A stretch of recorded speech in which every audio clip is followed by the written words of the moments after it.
How you feel when you put the Lion jersey on you on the first game? I looked at it first in my locker with my name on the back. I said, like, I'm like, damn, like this is real. Like this ain't practice. This ain't joint practice. Like this the real deal. So I put it on, took a deep breath. And I was like, just to go have fun, enjoy the moment, do my job. You know what I'm saying? So it was a great experience. A lot of great experience here in Detroit. You know, I met a lot of great people outside the game too. So I've been blessed. I got a question for you. Do you say everyone on the Detroit Lions team, all the players, click together? Because they say sometimes not all players get along. Detroit for sure.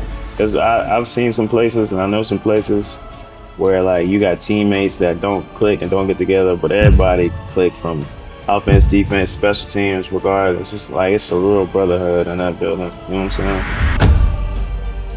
Hey guys, on today's episode Beyond the Chair, it's gonna be with Morice Norris, NFL free agent, former Lion, and Zoo, the biggest jewelry in Dearborn Heights, and John, the gangster.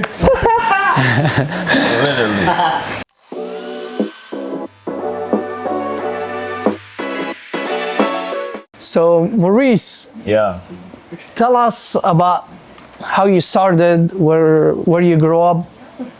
Hell yeah. So, you know, me and my brother, we grew up Fresno, west side Fresno to be exact. So we really grew up, you know, around the hood, the gangster environment growing up. My mom's a baby of 6, so she kind of wanted a little bit better for us. So she did her best and did a good job, I would say, raising us as 4 boys and 1 girl. So she had a rough by herself. Shit, growing up, I was a basketball player, for real. Everything I did, I breathed basketball. First time I touched the ball, I was like 4 or 5. Got my first basketball court from a yard sale. The back was broke. The little thing to put the water in was broke. But man, I played on that court every day regardless. Growing up with my guys, my friends, they all play football. I was kind of a basketball kid. And then my senior year of high school, I kind of just said, fuck it, I'm gonna go out there, play football, set some records, you know what I'm saying? Did some good things, was leading the interceptions. And then I made a decision to kind of take football seriously and switch from basketball to football. I did that, and it was just a long journey on its own, for real. I ended up going to junior college for 2 years. Wind up tearing my ACL the second to last game my freshman year, and I was going crazy that year too. I did another year after I bounced back from that.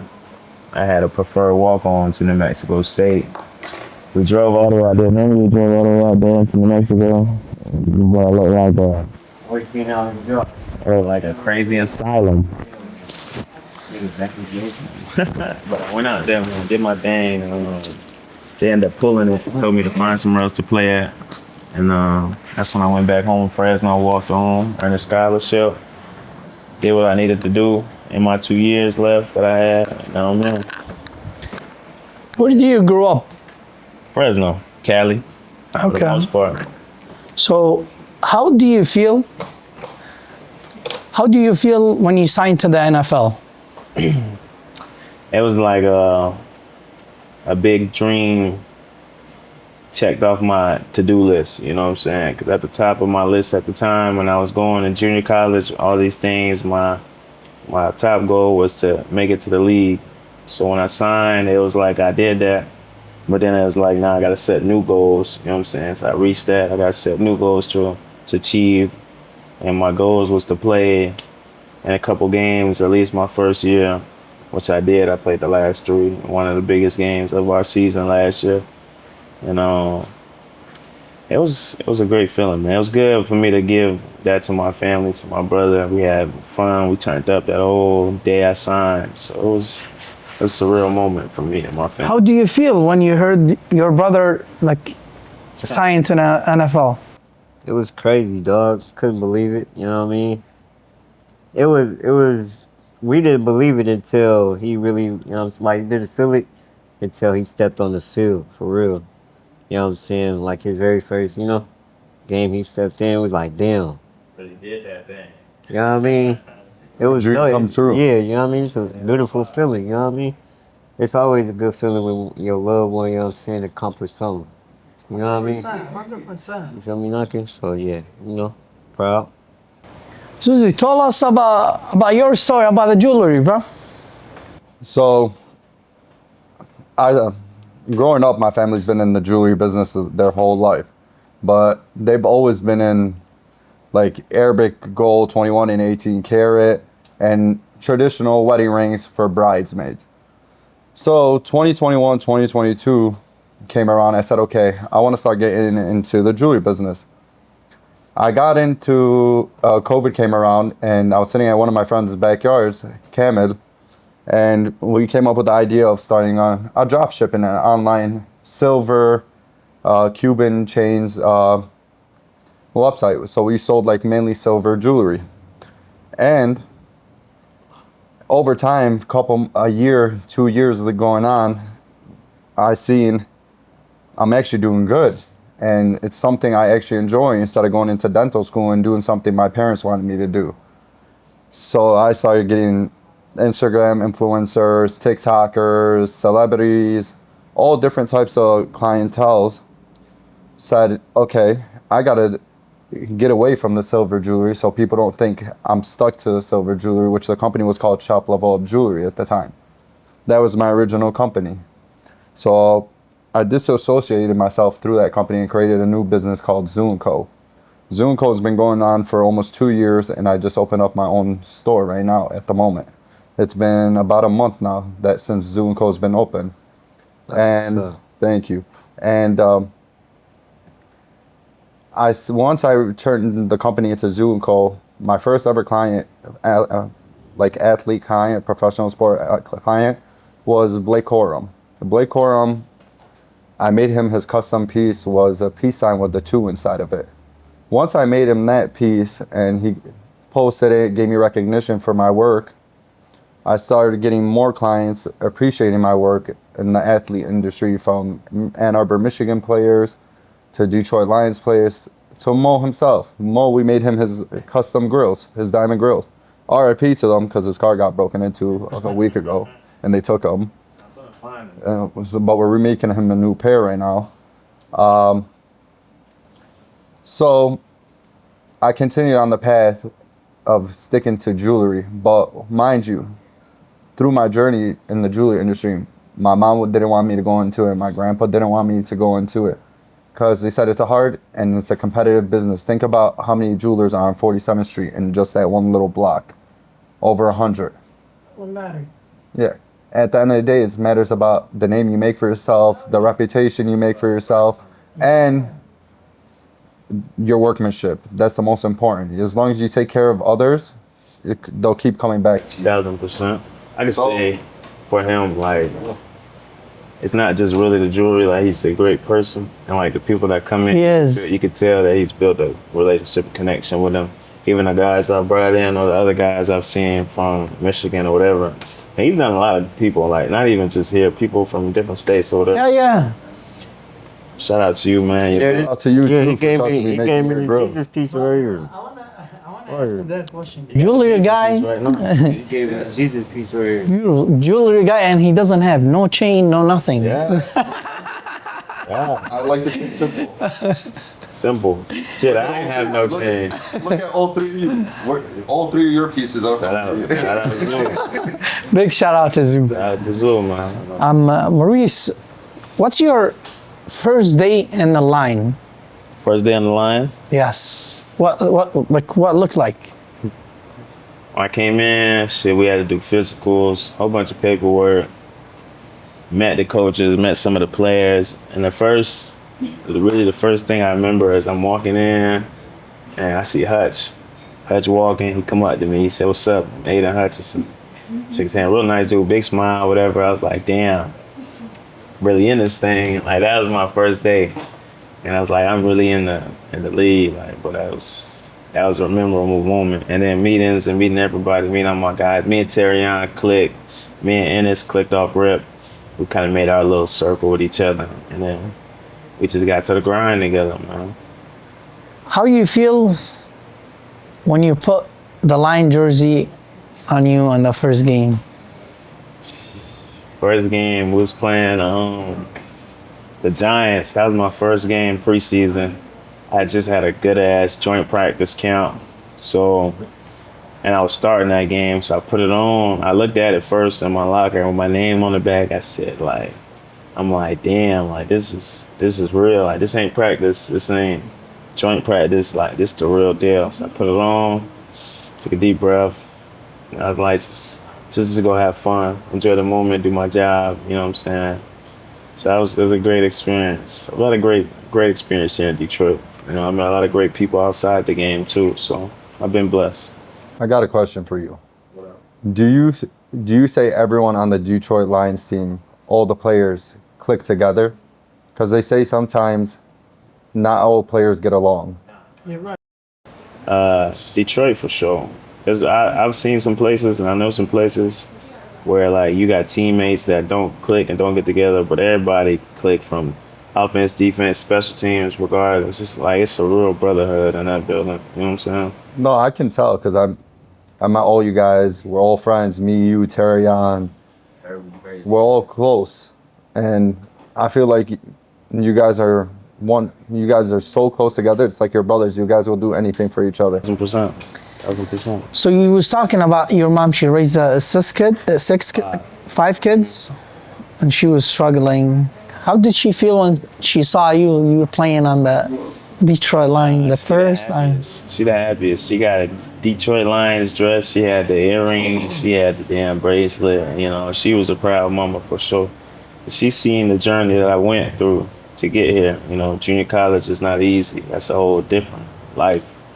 Walking on, trying to earn a scholarship, trying to get here. And I had to, for my pro day, I had to cut so much weight. I had to do it in front of all these scouts and stuff. Like, it's so much pressure and so much trials and tribulations just to get there, you know what I'm saying? So my mom was real happy and blessed that I lived out a dream that I had, you know? What's something you will never forget in your first game in an NFL? My first game, I wouldn't say the first game. I say something I won't forget is probably the Washington Commanders game, because that's my first game. I played defense in the game. So I played the whole second half. I played all special teams, but I also played defense. And playing in the second round playoffs game, like that's, you know, something a lot of people don't get the chance to do, especially your first year going in. So that I'll never forget that game. Going into that game, I had a feeling I was gonna play. So I kind of prepared like I was playing in the game. You gotta prepare yourself mentally. Mm-hmm. You gotta prepare yourself mentally because you don't get as much reps as the people that start in the game and stuff. You know what I'm saying? So it's all about the mental. And then just gotta take in the moment, enjoy the moment. I went out there, calm, cool, composed, deep breath, make sure I was doing my job, make sure I was lying where I needed to be, and then just try to do the best I can to help the guys. I mean, you know, when we go to something special, Mm-hmm. Special function. yeah, what surprised you the most when you walk in, like you sign in to the NFL? What surprised me the most? Yeah. What surprised me the most? Like, one thing that surprised me the most is like you see the TV shows and the movies and stuff, like how the people act that's in the league and like those movies and stuff, and you get here and people act way different than what you see on TV. Like people are not drinking, getting drunk, getting wasted and shit like that. Most of them don't even drink for real, you know what I'm saying? You're right. They got a whole different mindset. So when I came in, we had our first team party and like damn near half of them was like, oh, I don't drink or whatever. I was trying to take a shot, you know what I'm saying?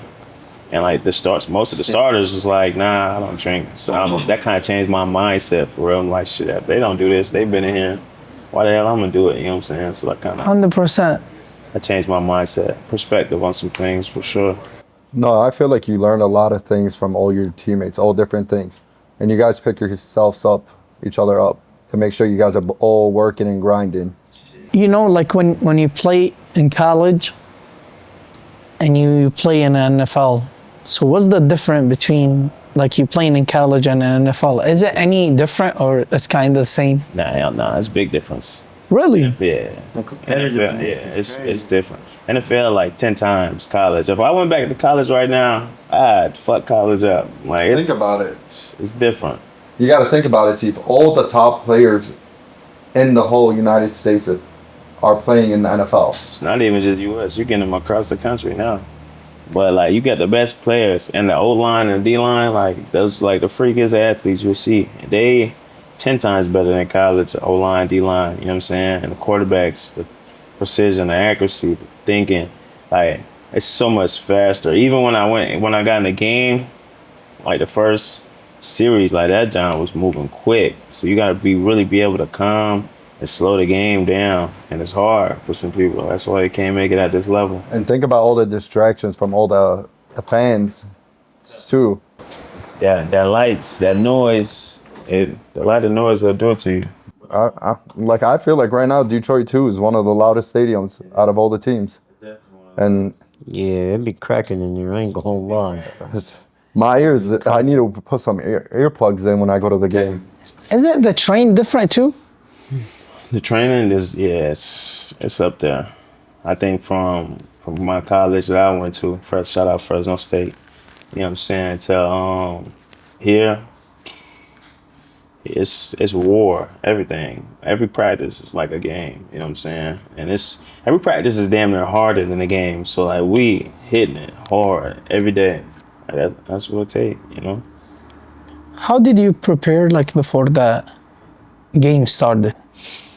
So I kind of, Like you usually go nervous or you relax or I don't be nervous. The Atlanta game, I think the Atlanta game was my best game besides almost dying on the field and shit. But I kind of changed my preparation for that game, you know what I'm saying? So I listen to slower music. Like I like to listen to people that can sing. So I had some singing music playing in my ear. And I took deep breaths before each play. And when I went out there, I took a deep breath. Went out there, each play after I took a deep breath, could slow my brain down, you know what I'm saying? So I could just play faster. beautiful. Yeah, it helped me out for sure. How did you guys meet? You and Zoo? So, I think before he even entered the NFL, we follow each other on Instagram. And we were following each other for a couple months. Then I think after that we unfollowed each other. Then I called Hashaib one day. Shout out Shaib, owner of Own It. Whenever you guys need houses, hit him up. Oh my God. I called Hashaib and I FaceTime him, and Morice is sitting right next to him. I looked at Morice. I said, I know you from somewhere. I said, I think we follow each other on Instagram. He said, oh yeah, you're the jeweler. So we kept going. He said, I'm gonna hit you up soon. I need a pair of grills. So we kept going back and forth for a couple of weeks. Got his impressions done, and I gave him some diamond teeth. The rest is history. Yup. We've been locked in more since then, but it's more like a brotherhood now, you know what I'm saying? Beautiful, beautiful. It is great when you meet people to look at it as family. Facts. Tell us about like a story about your brother, like My brother. good story, you guys, good moment you have, you and him. We got a lot of good moments. See, we got too many. A lot of them I can't disclose. But Like it's always in your mind and you will never forget it. just us being there for each other. You know what I'm saying? That's what it is. That's beautiful. Brother, I feel like family, love, you know what I'm saying? Brotherly, all that shit. Nothing Ain't nothing better 100%. than that shit, you know what I'm saying? So, you know, it's all of the above for me. You know, just being there for each other. So I can say something about Mo too. Like I'll call Mo, yo Mo, I need you to pull up to the shop, blah blah blah. This is going on. I said I'll be there in 20 minutes. 20 minutes passes, but he doesn't show up. He's the worst person on about time, but he still ends up showing up. They said, what happened? I'll say, you're 20 minutes late, but thank you for showing up. You should expect a 15, 20-minute cushion. They'll tell me I'm walking out the house. I'll say, no, you're not. Don't lie to me. And to be honest, like in this life, we say like we don't need nobody, but actually we do. Facts. Like I need Zoo for a little thing, or he need me for a little thing. Yeah, I need you to So like everybody, Need something. you always need somebody real, like to keep it. 1,000%. You know what I mean? Yeah, once you get you find your little small group, you guys are locked in for life. Yes. And I feel that. I feel like the people you surround yourself with It's who you become, like. it's who you become, and it's important. You know what I'm saying? Because in the world, like the way the world is today, some places you can't go by yourself. Some things you can't do or achieve by yourself. You know? 100%, 100%. With the right people, it could be done. So when I came here, Zoo, he knows, I wasn't speaking nothing. I don't know nobody. It was a guy, Corey from Cleveland. This guy, like I always bring him up because he's like my brother. He's from Cleveland. I learned a lot, I think. He has like a business mentality, insane. We just locked in. Him, he's black, I'm Arabic. The other dude was Spanish, and the other dude white guy. 4 of us in one group. Different culture, different color, different country, and they business people, 3 of them. See, I'm red. I learned from them a lot. Hey, mind you, the first time I ever met this guy, he's never caught a redhead before.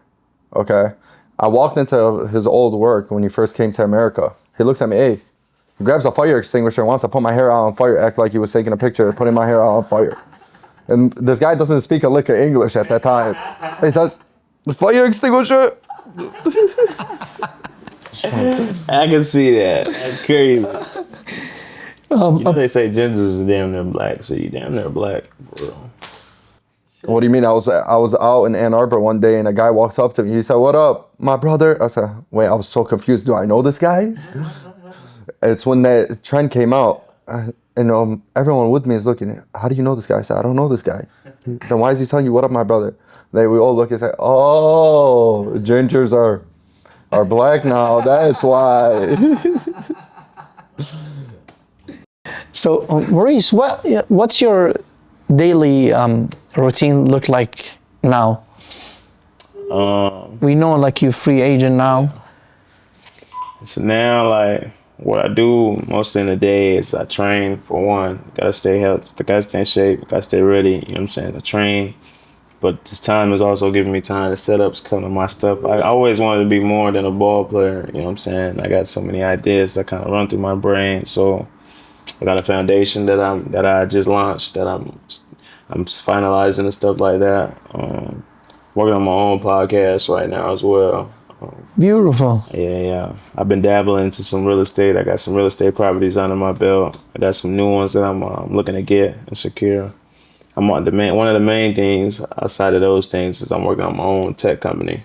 It's going to be based on creating new innovative tech to have the disabled population in the world and to be able to make their lives a little easier and have them be more at home in their own skin. So whatever new tech I can come up with, then I'm gonna create, and my brother's obviously gonna help me with that. You know, Beautiful, bro. That's one of my biggest missions right now. Good luck. Appreciate that. By the time you usually wake up and you start your day, like what's first thing you do when you wake up? When I wake up, I've been doing this lately, like since the injury, honestly. I wake up every morning, I go outside in the morning, I sit down on my chair and I just soak in the sun. I write down in my book some ideas or whatever's in my brain, or if I gotta fix one of the things that I'm working on right now, I always do that. And then I'll hop on a call with my 2 little assistants that help me out and plan out the day, plan out the week, whatever I got going on. But I don't start the day without going outside and sitting in the sun for at least 5, 10, 15 minutes, you know. Beautiful. So you play in a lot of stadium, right? What's your favorite stadium you've played? It's my favorite stadium I played in. I gotta be the Lions. Yeah, #1 for sure. Definitely. Especially the Washington game, because I had so many people there. Hassan Shai was there, my guy. He brought his whole family. My brothers, my mom flew in. One of my other partners is a Washington fan. Shout out T-Bone. He flew in wearing all this Washington shit, you know. And it's one of my day one friends, you know. So he came in, stayed at my house. We had fun. Went to the game. They beat us, but still, just having him there, it's a good experience. So say a team came right now that you're a free agent, what team would you like to go play for? Besides the Lions. Whatever team, honestly, whatever team that gave me the opportunity. But if I had to choose, I'd choose either like Miami, the Raiders, Oakland Raider fan at heart. That's Shout out to fam, Oakland Raider fan. The Bills, Titans. I like those. What's on the top of your priorities right now? Like you're the top team you would go play for out of all those options you just named. Yeah, either Miami or the Titans. Tell us like funny story about your brother. We need to know. I want to hear it from you. A funny story. Let's see. I'll start. So one time, I forgot what grade I was in. I think I was in middle school or something. Elementary school. We didn't want to go to school. You know what I'm saying? And my mama, you was gonna say that? Yeah. I was thinking that. Okay, go. My mama, she worked overnight and stuff. You know what I'm saying? So sometimes, like she'll come late, and she'll miss us going to school. So we would not go. You know what I'm saying? Cause she'll come late anyway. So there's one time she was trying to make us go. She was there. She was trying to make us go to school, and we hid in the closet. Cause usually she'd go do her thing, and then she had to go to work or go somewhere else. So there's a little window. So we was hiding in the closet trying not to go. And she was looking around for us and stuff like that. She opened the door. She seen us, boy, she got so mad. Boy, get your ass over here. Yeah, we was in the closet, bro. We got whooped in the closet. Boy, get your ass. We was under hella boxes and shit. The boxes was falling on him and some more shit. And then on top of that, she talking about, take me to school in my drawer. yeah, she said, you don't want to get ready for school, you going to school just like that. I mean, I would look at my mom when I was a kid. I was like, Mom, my stomach, I can't, please. Try to force myself to throw up so I wouldn't have to go to school. Hey, man. I know your mama was not playing. Oh, hell no, my mom will whoop my ass. Them days, man. Them didn't want to go to school days, bro. It was real. Hey, let's ask Tifa about school. Where'd you go to school? Back home? Good. Stay there. I finished college. You didn't finish. What do you mean I didn't finish You didn't finish college. Yes, I did. I just want to say, So if you finish college, you gotta be smart, right? Yeah. He's not. yeah. I just want to say, What are you? I couldn't picture you as a dentist. Like, if you was a dentist, I probably wouldn't go to you. Bro. What do you mean? Think about my big ass hands going in a patient's mouth.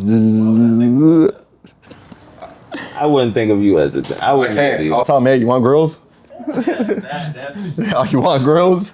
What do you mean? I look at my mom. You said you wanted me to work with teeth, right? Here, I'm taking people's impressions. Hey, what's the best thing about making jewelry? Honestly, it's seeing people's reaction at the end of once the product is done, and when they say it's nice and they appreciate my craftsmanship. And it's also stressful. It gets stressful sometimes because, say, I run into a situation where I tell a customer, "Hey, I can get you this piece on this day," and something comes up, I have to recast the piece and remake the wax. Something comes up in setting. At my end, it makes me look bad, and I make false promises. So recently, I've been just telling everyone, "Hey, a month, your piece will be done," because in case anything comes up. But there's times I finish the product before. I tell them the customer 3 weeks, or I look at Mo and I tell him 3 weeks, and I finish it in 2 weeks. It gives me the extra time to work on it in case any mess ups comes into producing the product. Yeah. But honestly, it's fun. You get to meet a lot of new people, but you can't stop at one place and get comfortable in the jewelry industry because a lot of new styles come out and new different trends, and you gotta get up to date to it. Like right now, for example, I got a customer, I'm doing his grills. I'm doing all upside down diamonds in him and his teeth. So I'm basically flipping the diamond and doing them upside down. Oh, that's tough. And I enjoy it. Like, I can't see myself doing anything else, and I just want to grow bigger and open up more stores down the line. My goal is to open one every 2 years. Bring it to Fresno. Yeah. I mean, that's the best feeling. Like when you work on somebody, it's kind of like a barber. You know, like you gotta make sure like the person happy, whatever you give him. You know, sometimes like if I see some mistake on the haircut, bro, I will be mad all day. Mm-hmm. I swear to God, or any person. I had someone I had to fly all the way to California once and drop off a piece. Mind you, I was working on his piece for 2 months now. And I went back and forth in the CAD design, and he kept changing it. I made over 9 or 10 changes in this piece. Picked out the necklaces for him, did everything he wanted, the weight he wanted, how long of a chain he wanted, everything he wanted. I hopped on a flight. Mind you, I book all the flights. I don't never ask the customers, hey, book my flight for me if you want me to come personally deliver it, blah, blah, blah. I never do that. I booked my flight. I flew all the way to California, 5 hours. Mind you, I was only in California for about 3 hours. Had to hop on the flight back. Went to this guy's house. For a second, he thought I was going to rob him. I'm the one dropping off the jewelry to you. And he looked at me and said, I want to change this. I want to do this. I told him, everything you told me about this is the way you wanted me to make it. I can't remake it now after the final piece is in production. If you're not, it's going to cost me money to recast it and do all this out of my own pocket. Okay? He kept texting me for months at a time, yeah, I got you. I called his financial advisor. I said, hey, if this guy ever wants anything, another thing from me, don't ever call me at this point. And he said, I poured my heart and soul into making this piece for him and making it look good and flying all the way to California to drop it off to him. Then he has opinions on it. Well, at first he said, I love it. I love the piece. I love everything about it. Now you want me to change your necklace and you don't want to pay the extra to change the necklace to make it heavier. And you want me to pay out of pocket to do it? No, I don't know who you are at this point. Don't call me. Don't text me. Forget about me. It's like breaking up our heads. Set up ending a relationship. Back to the NFL. For real, I always think about it. How do you stay focused when they have crazy crowd? For me, like my college, like we had a lot of people, like at least 70,000 people. So I was kind of used to the big crowd. You know what I'm saying? But once I step into the lines, it's like I don't even really hear the crowd. I lock into the game, to my job, to the offense, whatever defenses we running. So the crowd. A question for you once you're What's done. up? The crowd's never been an issue for me, for real. Hey, do you trash talk the whole time you're on the field? Nah, I really don't even trash talk unless somebody talking crazy to me. Then it get me there. Then I talk. Well, say you had one of your friends was on the other team. Oh, then I talk shit for sure. Are you guys talking shit the whole time? Yeah, hell yeah. There was a dude when I was playing Fresno State. I think I was playing Nevada. A slot receiver. He was talking crap. I had fun. That was my funnest game I played in college. He was talking crazy, so I was like, I'm gonna talk shit back. I was talking shit back the whole game. He was going back and forth, drawing shit around. And then he's like, I'm about to cook ass right here or whatever. I said, all right, you gonna see. I already knew what route he was running because I studied film. He's gonna do a wide angle release, run a glance route. So talking shit, he did that. He did a wide release, he did a glance, undercut it, and he threw the ball and I picked it. That was my first pick. And I was going, he chased me down. And then after that, he did a little nod. He's like, "You got me," type shit. I was like, "Yeah, because when you get somebody and they talking shit, like they can't say shit. They can't do it nothing else once you get their ass." So that was fun, bro. Honestly, the only thing. So I used to play football in high school, and I used to love talking shit to people.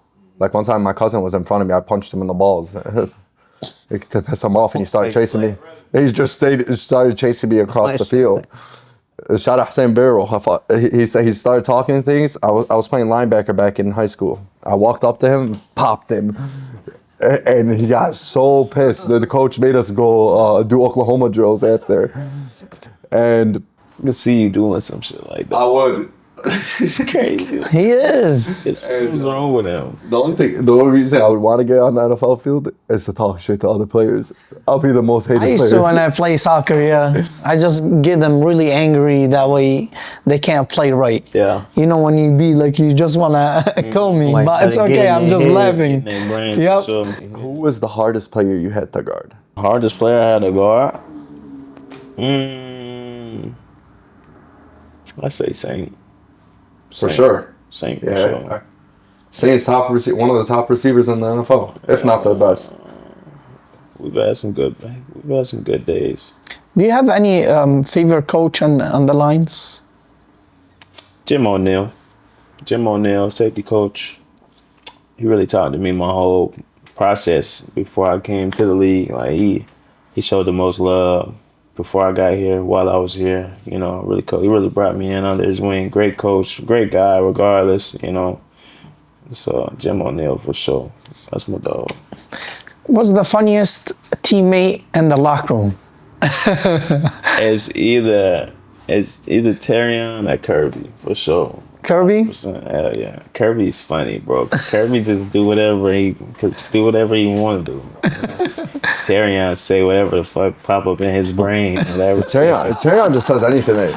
Anything. That's my dogs though, man. Bro, he's quiet. Who? Terrion's quiet? I swear to God, when Okay. I got his ear, I don't know. He wasn't like, bro, he didn't say not even one word. Like we just talked a little bit. But he was really cool. Wait. Terrion's quiet? I swear to God, he was really quiet. I remember hearing him say that. Terrion is probably one of the loudest person I've ever met. I mean, I met him at your store. What do you mean? He called me last night. He was in the studio. Boy, he was making some good shit. That boy loud as hell. I'm a dog. What do you mean at my grand opening? The whole neighborhood heard Terrion yelling and talking. Nah, he's the funniest nigga though. Like, even like, I didn't even know him before we got here, and like the connection we built, like we're real brothers, man. So that's my dog. He is funny though. Oh, T is good people. He always looks out and sends me people always. He is family. He's a good guy to have. He is. How did you stay, when, like, you're free agent now, how did you stay, like, in a good shape? Running, and I don't even like to run. You gotta run. Main thing for me though, like, I run, I do a leg workout, and I always do DB work to keep my movements sharp and fast and stuff like that. And core, I do a lot of abs, do a lot of core. That's the main part. I do some gym, upper body and stuff like that, but I'm already strong, you know what I'm saying? So I'm kind of just maintaining that, staying in shape for whenever the opportunities come. So you stay active, same like when you used to be with NFL. Yeah, 1,000%. What the hell you Zuzu, just Don't leave worry your about shit, me. bro. We're talking. We're cooking right here. Motherfucker, I know you're not talking about being in shape. Oh, me? Yeah. Miro got me big. Look at. So, Maybe you get up to 230 and I'm back down to 220. like every day we learn something, right? What did you learn the most from you been in the NFL, like, about your life? You're asking great questions. That's a great question. Thank you. That is. About my life? Yeah. I learned my reasoning for playing. I learned why I do what I do, and the importance of like yourself and knowing yourself and having those reasons. Because if you don't, it's easier. What I realized lately, it's easier to and I'm actually working on a book right now. I'm writing a book, so this is gonna be in the book. I learned it's easier to ruin yourself and damage yourself than to face the problems and adversity and climb out of it, you know? It's easier to say fuck it, to drink yourself away, smoke yourself away, go out every weekend and just tarnish everything than to accept that you failed or accept that shit ain't go your way and pick back up and keep going. Well, that's where you have other people around you. You surround the right people to pick you back up. And especially family. Family's the one that always would be by your side to pick you up. Gotta have a motivator on your side. 100%. You gotta have a motivator, you gotta have a reason. So in my book, a little bit, I can talk about that because I've seen people from junior college, from the NFL level, who's hit a wall and like they just said, fuck it, and go down this rabbit hole, down the wrong direction. So I'm really gonna talk about that a little bit and why I think I'm different, you know, because my reason, like you see my brother, he had never played a game, never played a sport in his life. One of my big reasons why. I got a whole family. You know, I'm the first one to do something like this to make it to this level. Myself personally, I never gave up on myself, so there's no point now. But it's easy to ruin yourself. I can say something people don't know about me. I used to, and why I'm doing everything I do right now as well, is to help retire my mom, because my mom struggled by herself to raise us. And as a kid too, no one knows this, we used to sleep on the floor. So people thought I had it easy. We used to go from house to house when I was a kid renting, until alhamdulillah everything came together and everything's starting to fall in place now. You know, the most strong people, like this, real, the most strong people, the one they was struggling when they were a kid. You become like different man. 1000%. Yeah, because you have something to fight for. Yes, and you're gonna build amazing family because you struggled when you were a kid. You're gonna treat your kids different because a lot of things you couldn't have. You gotta make sure your kid have it. 1000%. And man, Why do you think we call him Amamo? I'm good with Amamo. kids. I'm good with kids. I got my own on the way, though. I got a little girl on the way. So beautiful. yeah. What advice like you given to the people that they trying to get to the NFL?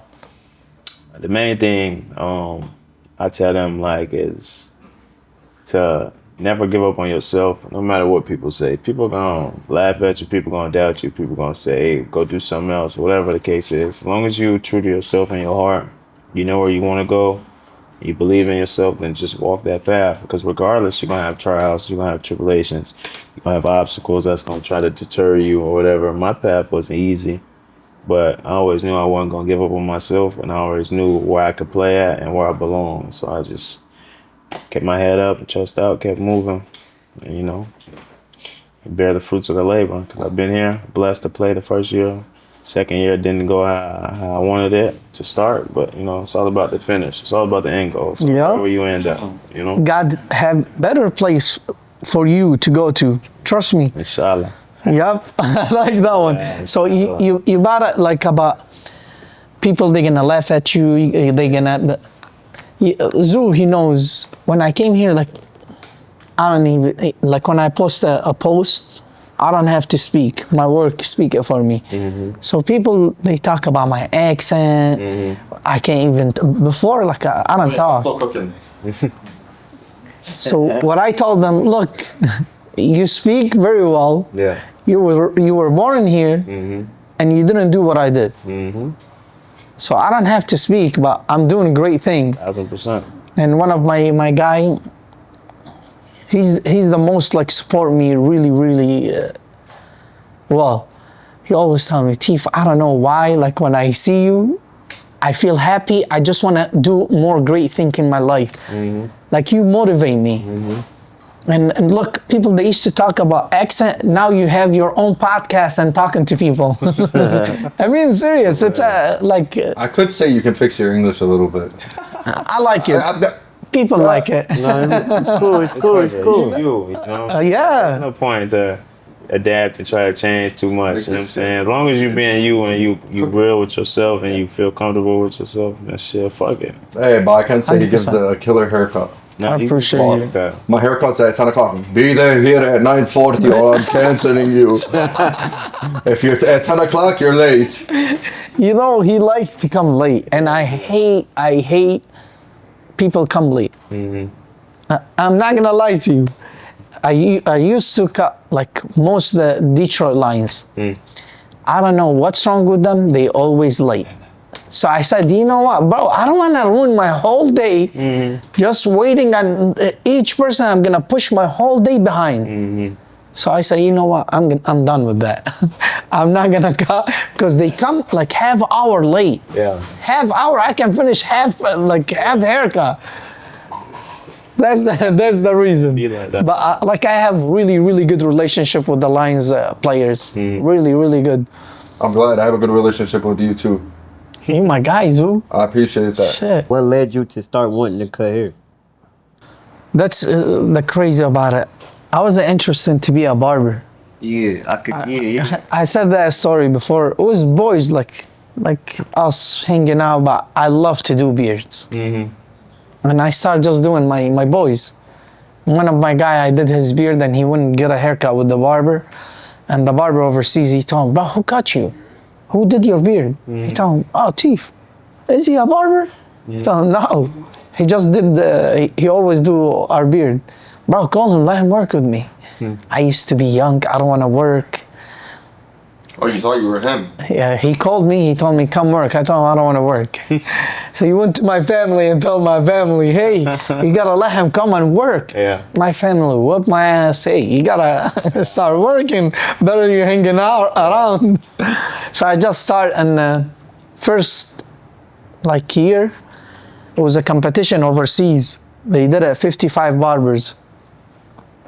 So, and he told me, you gotta go. I told him, I'm not gonna go with barbers that have experience and I'm gonna look like a dummy.